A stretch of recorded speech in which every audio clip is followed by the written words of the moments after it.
The first step is to measure and cut the molding for your frame. For this, you'll need Logan's Pro Saw.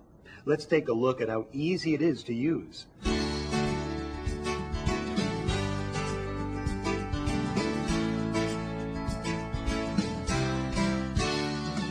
The Pro Saw, model F100-2, has been specifically designed for cutting picture frame molding.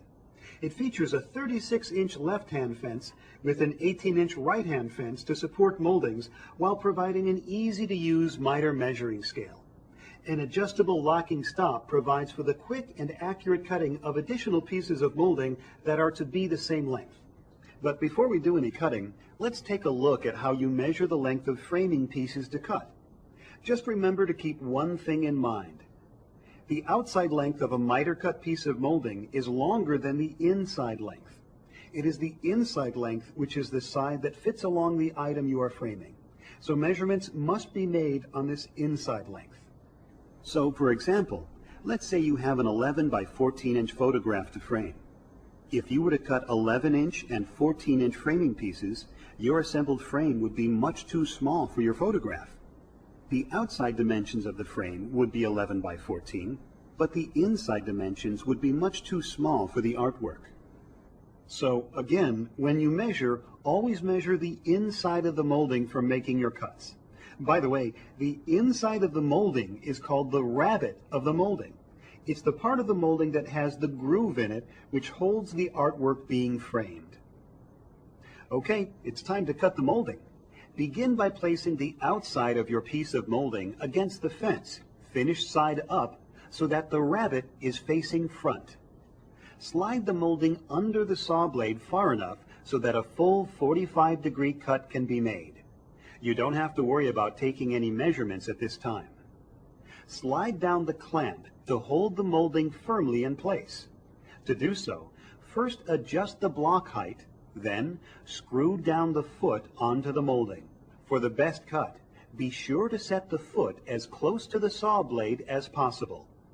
For miter cuts, set the angle pivot to 45 degrees on the right side. Do this by lifting the pivot handle up and rotating the angle pivot until the angle block arrow lines up with the 45-degree mark.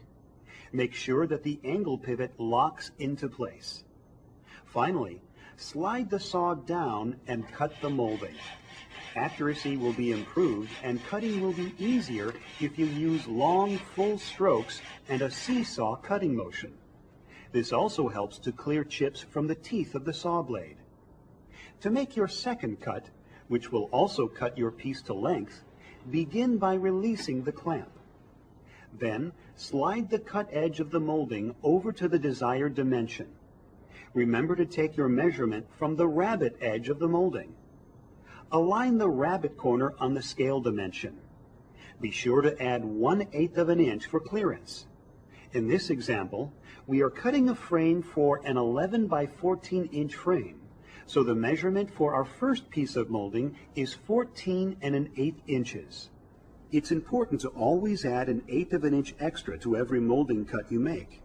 This extra 1/8 inch creates an extra 1/4 inch of space inside the back of the frame to allow the glass, matted artwork, and backing material to fit properly into the back of the frame when finishing. In other words, an 11 by 14 inch piece of glass will not fit into an exact 11 by 14 inch frame. Extra space is needed, and the extra 1/8 inch added to your cuts provides this. Now, slide the stop against the molding and tighten. This stop assures consistent results when you cut your second 14 1/8 inch piece of molding. Next, secure the molding in place by clamping down the molding on both sides if possible. Rotate the angle pivot to 45 degrees on the left side, and you're ready to cut.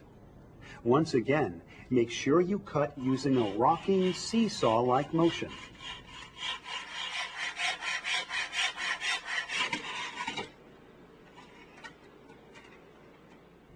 Remove the molding by simply loosening the left clamp.